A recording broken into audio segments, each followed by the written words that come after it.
Welcome to Dance to Heal. I'm your host, Jenny C. Cohen. Join me as I share stories of how dance and movement can bring healing in a way that is safe and tailored to your life. I'm a cancer survivor, mother of two, and an award-winning performer who found that movement was vital to my recovery. I created Dance to Heal Wellness and also authored the best-selling book, Outside in Recovery, Dancing My Way Back to Myself After Breast Cancer. I will bring new techniques to help you on your dance journey and healing path. Are you ready to move? Dance to Heal starts now. So, it's October, and it is Breast Cancer Awareness Month. It's a bittersweet month for me. I am 6 years cancer-free, and I also, at the same time I celebrate my survival, I stand in memory of my sisters who didn't make it. So I'm a little emotional today because, there's happiness and also there is longing in my survivorship. I wanted to speak about how much healing really was facilitated by my movement during my treatment today. I think it was the tipping point. At one point during my chemotherapy, certain things were happening behind the scenes that were devastating to me. It really broke my heart. And the one thing that actually got me to continue wanting to live and finish my treatment was not only my family, but it was the movement that I continued to engage in.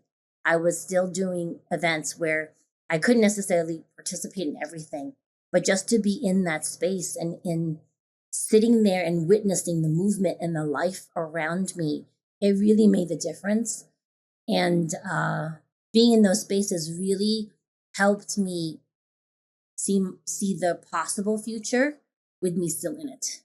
So I'm being very transparent right now because in a lot of my social medias, if you go to Facebook on Jenny's Transformation, it gives you a glossed over perspective of my treatment, especially my 16 bouts of chemotherapy.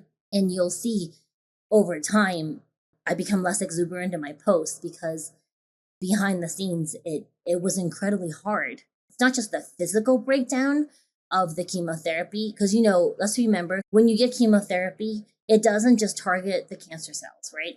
It primarily does this takeover attack on your entire body, hoping to excavate out and seek out the tiny little cancer cells that are microscopic and unable to be traced, in hopes of obliterating it so that you can then continue to go on with your life, yeah?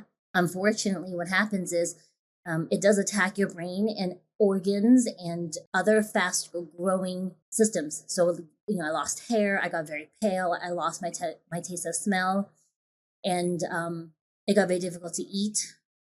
And you start to float away a little bit. My first guest, Catrice, spoke about that. You almost start feeling like, I felt like I was on two different planes, like here sometimes, and then most of the time it's floating above here somehow.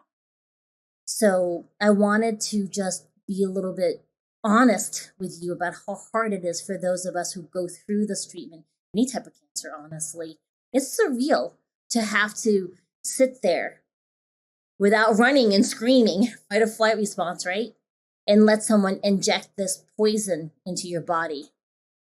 But I wanted to live. I wanted to be around for my very young children and my husband, who I adore. They're the centers of my universe. And there were some wonderful, by the way, they're wonderful alternative medicines. But at that time, back in 2014, the ones that I could find required me to completely center only on myself to heal. And like I said, the way my clock ticks and the way my system works, I need an outside focus. And my focus was my family, my husband and my two children. And for them is why I wanted to stay on this plane. Yes? So I couldn't necessarily isolate myself on there's some beautiful resorts. In retrospect, I guess I should have done that. It was a vacation of 18 months that some of them were requiring. The coffee enemas, I wasn't really into. So we could just say maybe that was the tipping point, not necessarily my family. All right, well, it was my family. Yeah. So talking about this is not to bring you down. It's just to make everyone aware and level the playing ground in terms of awareness. Because right now we're in a time, right? We're in a time where there's quite a lot of suffering. I want to let you in on a little secret. Behind the scenes in my family, we have many, many, many accounts of just stressful events. We joke about having a whole entire show about our adventures, the trauma, but our adventures, we call them, yeah, euphemism. And it was a badge of honor that no one could see on our surface what was happening behind the scenes. And with the onset of COVID, it felt like the entire world was on the same boat as us. And now we bemoan the fact. We don't want you to understand how hard it is. And now everyone's suffering, and it just breaks my heart. And I wanted to start something like this podcast to acknowledge that in spite of the suffering, we can still find moments to center ourselves and be present.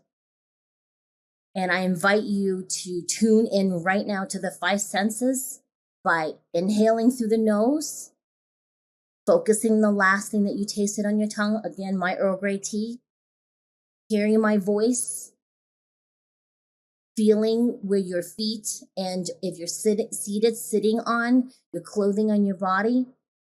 And lastly, anything you want to focus your vision on, tune into those 5 senses again, please. Inhale through the nose, 1, 2, 3, 4.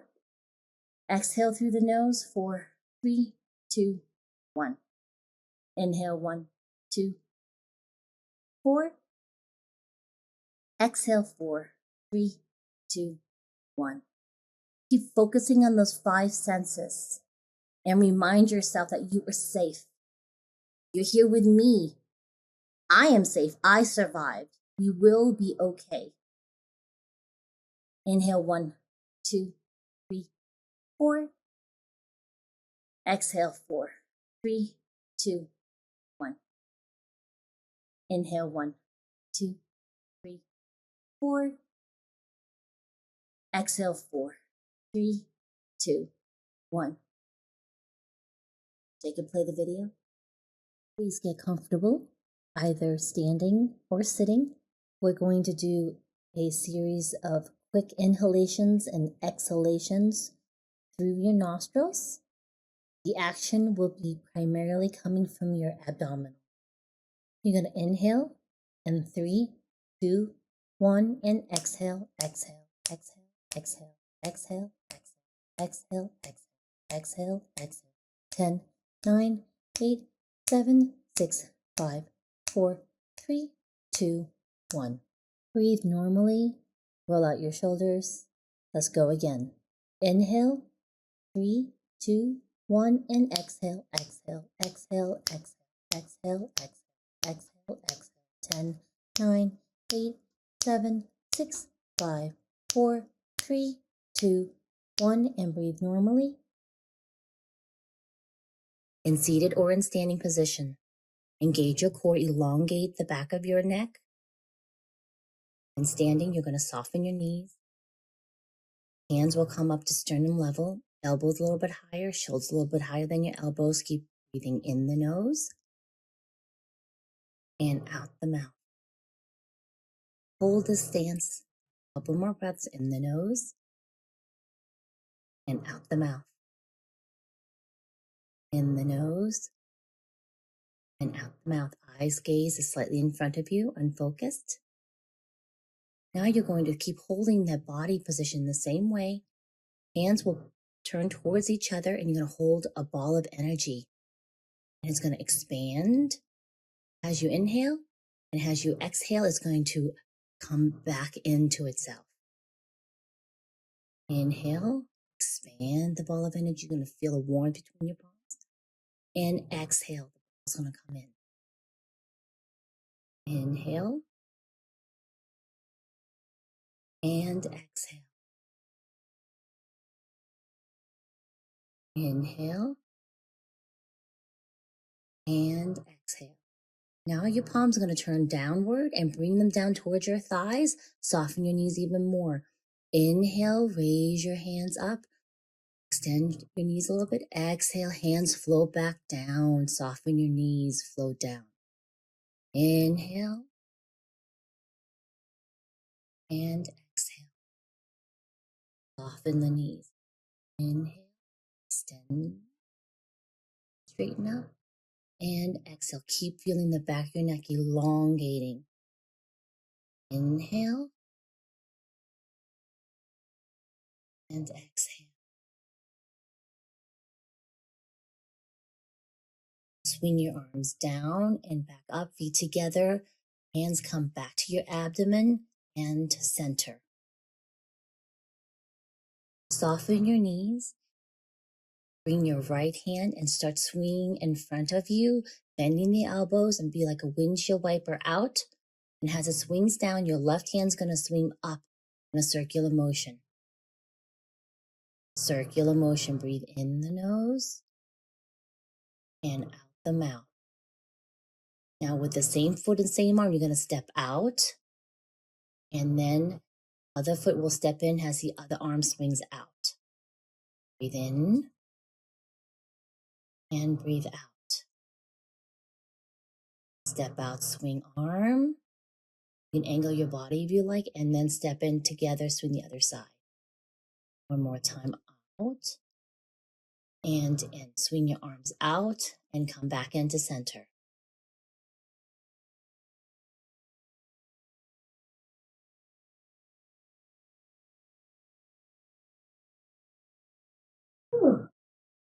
I feel better. Do you feel better? Yeah. All right.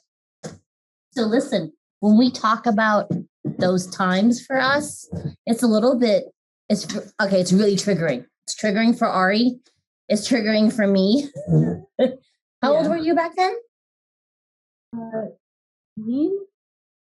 Yeah, right? You're about 15, right? Yeah. Yeah. So now how old are you? 22. So I wanted to introduce to you my daughter, Ariella Cohen. Yeah. Say hi. Hi, yeah. So Ariella is currently a year-ish. We don't count the years because with COVID, right? All timelines completely have discontinued. They're no longer relevant. Yeah. It's more getting through it. Yeah. Yeah. So Ariella is studying at the University of Utah online, anyways, since COVID started, right? Yeah. Yeah. Yeah. So I invited her to speak on the role of movement in your life. I want to tell our audience a little bit on kind of when dance entered your life. So I've been doing competitive activities since I was 4. I guess I forgot. It's been a long time.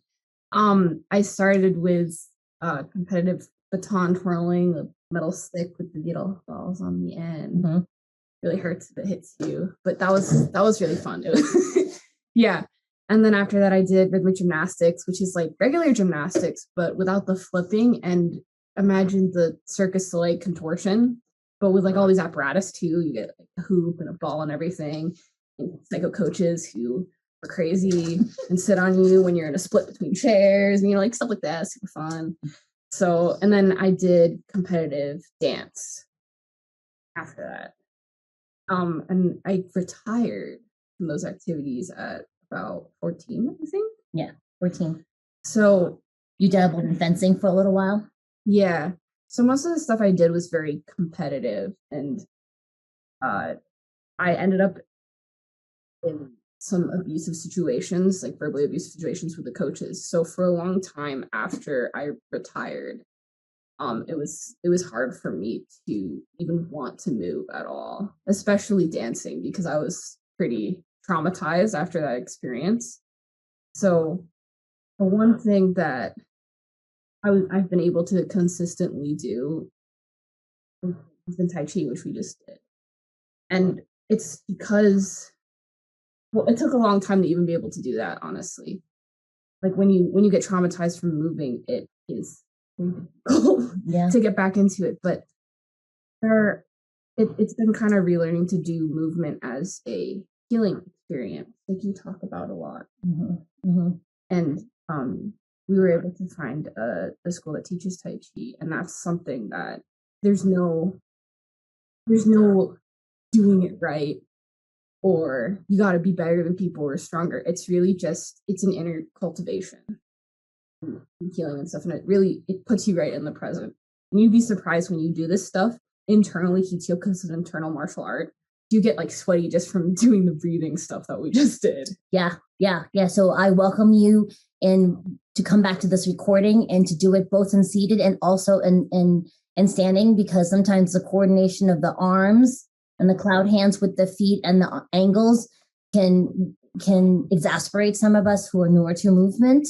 There are also many free Tai Chi on YouTube. So we welcome you to explore that. I personally, because I'm so motivated by music, I am more inclined to do Tai Chi to a low-key song that moves to me. So you're welcome to do that. Ariel has done performances where she's doing these amazing acrobatic to us, not really to her because of her level of performance in the past, Tai Chi performances to music. But if it's okay, Ari, can I just invite you to talk about the role of Tai Chi in your recovery? Yeah, so I talked about a lot of the stuff that's happened, and amongst cancer treatment, there were a couple other things that happened, and all that stuff kind of held up and had a big impact on all of us. And when I was about 17, that reached like a peak in me, kind of. And I've been kind of on suicide watch since I was 17 because I had some stuff. Oh God, like a lot of stuff. And so I've been doing really intensive recovery since then. Like my mom said, a big motivation for me for my recovery is because I want to be around for my family, and it would devastate them if I wasn't here. Mm-hmm. So movement is a way to, it's a big what's the word? I can't think of it. Big tool for me.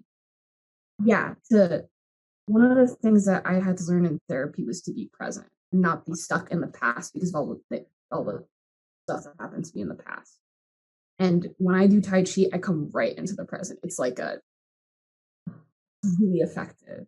And it's one of the things that I've just held on to use as a tool. I try to do it every day. Is it easy? No, it's not easy.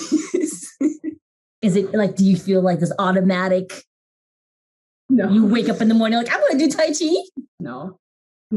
You think like as an elite athlete who did this for so long, I would be like, oh yeah, it's just me. I just do it. But no, I think it's hard for everyone to find the motivation to do it, especially when you're going through trauma and stuff.